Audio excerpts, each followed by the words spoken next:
Alors, une vidéo pour que vous puissiez réaliser, enfin, une petite aide pour que vous puissiez réaliser l'exercice 3, projection de vecteurs supplément, c'est-à-dire celui-ci.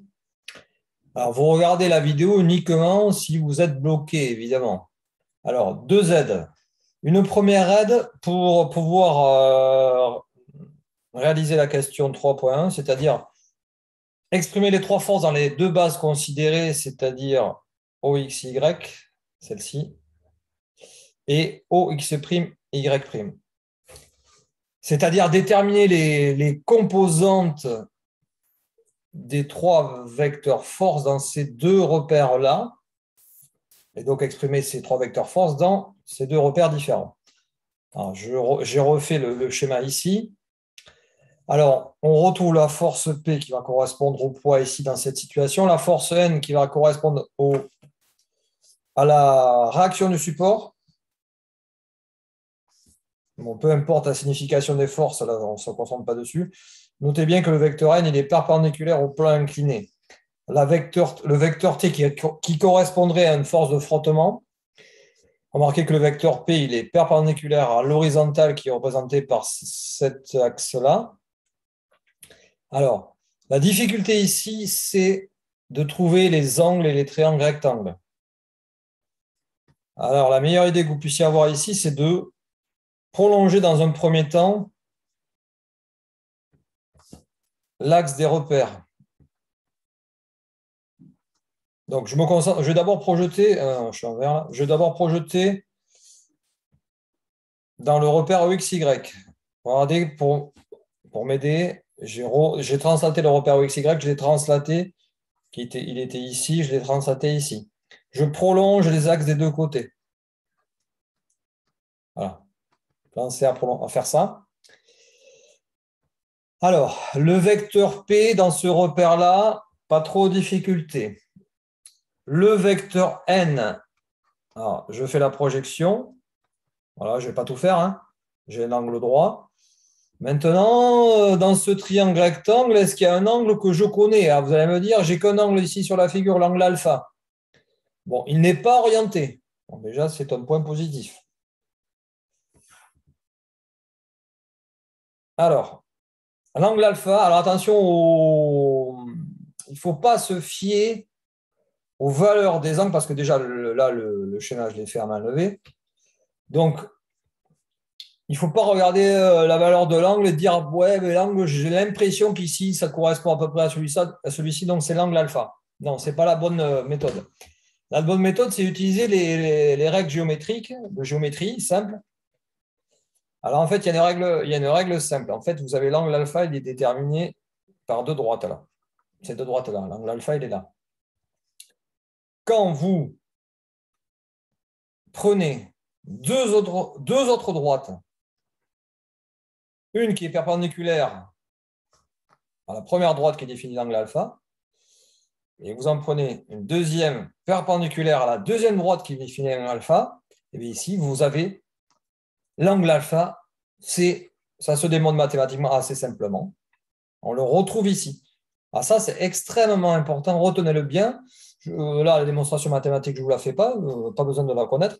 Mais l'angle alpha se retrouve ici. J'ai deux droites qui définissent l'angle alpha.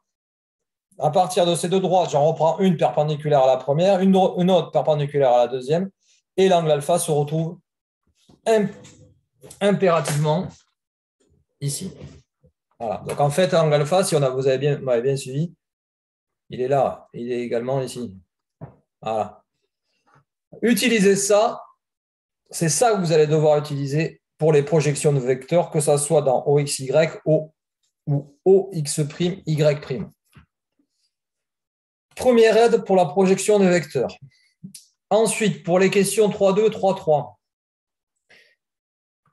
Alors, vous avez bien compris là, donc à chaque fois, vous avez un sigle en gras là, c'est une force en fait. Donc, il y a une flèche sur le P, il y a une force. Sur le N, il y a une flèche. Sur le N, il y a une flèche. Sur le T, il y a une flèche. IJ, I', J', pareil. Voilà. Et avant, c'était pareil. Bon. On va essayer de bien y penser. Alors pour le 3, 2, 3, 3, en fait, on vous demande d'exprimer la somme des trois vecteurs force. Les trois vecteurs force. C'est-à-dire vecteur P plus vecteur T plus vecteur N. Alors, on vous demande de l'exprimer dans le repère I'J'. Pour faire ça, en fait, il faut exprimer chaque vecteur force dans le repère considéré, c'est-à-dire là, OI', J', OX', Y', si vous voulez. Voilà, chaque vecteur dans ce repère-là. Et ensuite, vous regroupez les composantes de ce premier vecteur suivant I'. Vous la regroupez avec la composante du deuxième vecteur suivant I'. C'est-à-dire que vous allez avoir quelque chose. Tout ça, ça sera égal à,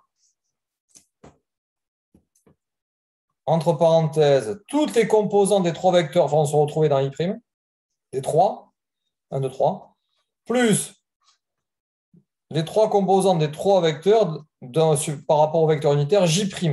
Voilà. Et tout ça va correspondre au vecteur résultant, vecteur P plus vecteur T plus vecteur N, mais exprimé selon les deux vecteurs unitaires I' et J'. Alors, ça aussi, c'est très important pour la suite. Alors, est-ce que j'ai tout dit? Bon, pour P plus T plus N plus vecteur T, attention, ce sont des vecteurs, c'est la somme de trois vecteurs. Pour la 3, 3, vous faites pareil. Vous exprimez d'abord le vecteur P moins T, vecteur P moins vecteur T. Attention, je me suis mal exprimé. Vous exprimez d'abord le vecteur P moins T, comme je viens de l'expliquer pour le vecteur P plus T plus N. Ce vecteur P moins T, c'est un vecteur qui va s'exprimer en fonction de vecteurs unitaires I' et J'. Et quand vous avez fait ça, vous pouvez déterminer l'expression de la norme de ce vecteur résultant. Attention, je vous rappelle que la norme de ce vecteur résultant, c'est absolument pas vecteur P moins vecteur T. Absolument pas. Ça, c'est faux et archi faux. Voilà, après, la dernière question, c'est le produit scalaire du vecteur P, du vecteur poids et d'un vecteur V dont on vous dit comment il est positionné sur le schéma. Il faudra le positionner, le rajouter sur le schéma. Voilà. Bon, ça, ce sont des aides pour réussir à faire cet exercice 3. Voilà, je m'arrête là.